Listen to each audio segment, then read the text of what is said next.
सगळ्यात पहिल्यांदा तर हे 12वीसाठी आहे आणि 10वीसाठी आहे. थोडंसं ब्लर असू शकतं कारण ही इमेज जी आहे तर ही महाराष्ट्र टाईमच्या वेबसाईटवरती पाहायला मिळते आणि ॲक्च्युअल वेबसाईटवरती सुद्धा इमेज तुम्हाला पाहायला मिळणार आहे. सो ही बातमी खरी आहे.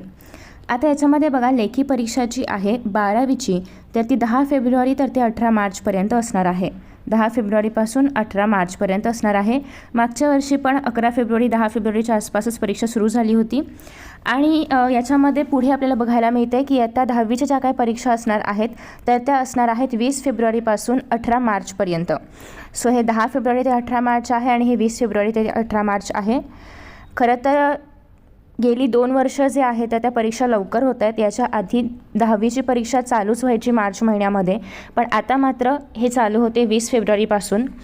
आता नेक्स्ट आहे जे पण प्रात्यक्षिक असेल, तोंडी परीक्षा आहे, श्रेणी अंतर्गत मूल्यमापन किंवा जे पण इतर विषय आहेत तर जे की कॉलेजच्या हातामध्ये असते एक्झाम घेणं वगैरे, तर त्या एक्झाम सुरू होणार आहेत 12वीच्या 23 जानेवारीपासून 9 फेब्रुवारीपर्यंत. ठीक आहे, 23 जानेवारी ते 9 फेब्रुवारी. आणि हेच आपण 10वीसाठी पाहायचं म्हटलं तर 2 फेब्रुवारी ते 18 फेब्रुवारी असं साधारणतः ड्युरेशन आहे. तर याच्यामध्ये मग सगळ्या ज्या काही एक्झाम्स आहेत, आता 12वीसाठी असेल तर मग IT च्या एक्झाम्स असतील, CS च्या एक्झाम्स असतील, सगळे जे काही एक्झाम्स आहेत, प्रॅक्टिकल आहे, ओरल आहे, जे पण काही आहे, ग्रेड एक्झाम, सबमिशन वगैरे सगळं तुमचं याच ड्युरेशनमध्ये होणार आहे.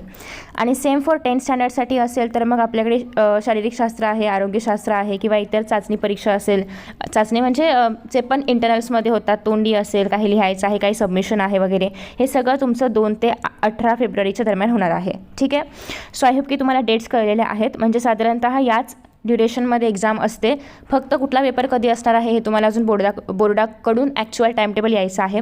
बट तुम्ही चेकआउट करू शकता आधीच्या टाईम टेबलप्रमाणे की पहिला पेपर हा नेहमी इंग्लिशचा असतो, मग followed by Marathi, Hindi, physics. तर या पद्धतीनेच ते पेपरचा क्रम जो आहे तर तो असतो. सो तुम्ही ते पण एक प्रेडिक्ट करू शकता की कशा पद्धतीने पेपर्स असणार आहेत. सिमिलरली फॉर 10th स्टँडर्डसाठी सुद्धा. ठीक आहे. सो आता तुम्हाला तारखा कळलेल्या आहेत, काय करायचं हे कळलेलं आहे. नुकतीच दिवाळी येणार आहे तर मग त्याच्यामध्ये अभ्यास कसा करायचा याच्यावरती जर तुम्हाला व्हिडिओ हवा असेल तर तो पण नक्की सांगा, तोही मी अपलोड करण्याचा प्रयत्न करेन. सो टेन्शन घ्यायची गरज नाही, अजूनही तुमच्याकडे खूप वेळ आहे. फक्त त्या वेळेमध्ये कसं अभ्यास करायचं याचं नियोजन तुम्हाला करायचं आहे.